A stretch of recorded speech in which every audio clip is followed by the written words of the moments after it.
Yeah, and I'm pretty good about putting masking tape up, but you know, it's just easier off the roll as I rolled it up there. I guess I could have made it a 1/16 way all the way around and then just done it up there and then sponged it off the masking tape. But then if it doesn't come off the masking tape all the way, you know, I mean, like I say, I have not installed grout up against the ceiling like that. You know, I've only ever done little patches and things. I'm not a tile guy.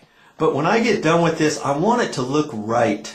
So you could do it this way, or you can hold the tape back about a 1/16, maybe an 1/8. But then, like I say, you've got to get all your masking tape nice and straight. I think I'm going to do it this way. And the key with doing it this way is once I get all done with this, when I put the caulking up there, you want a nice small little tip on your caulk tube, because this is flat paint and on the walls, and there's not going to be any painting done up there. Yeah, they've got a little bit of trim work to still do and things, and I'm not sure what they're going to do about paint color and all that.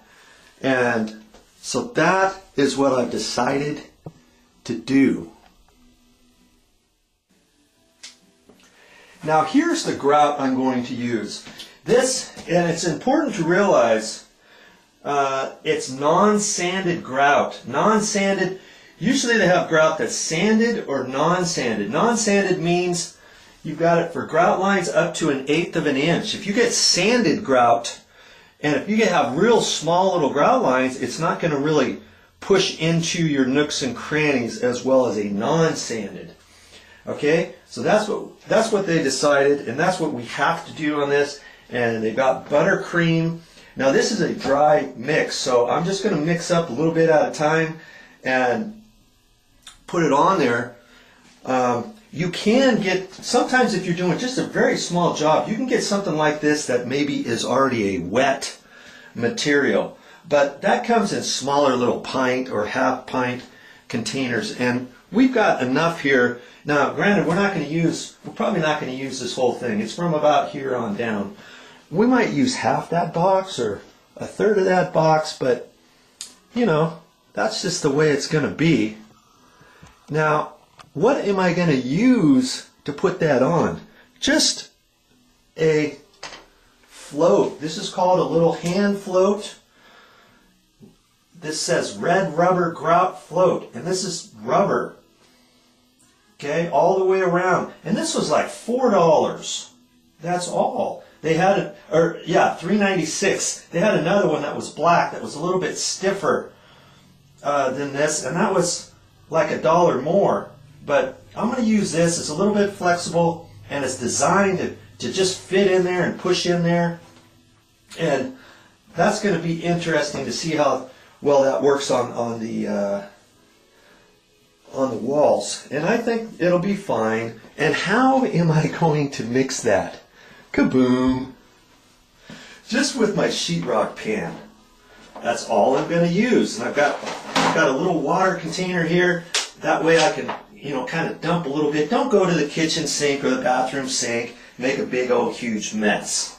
Okay, and yes, I broke down and I got a nice 3-inch putty knife. The other one I had was just metal, a steel surface, and those have a tendency to rust after a while. And so this one here is a stainless steel one.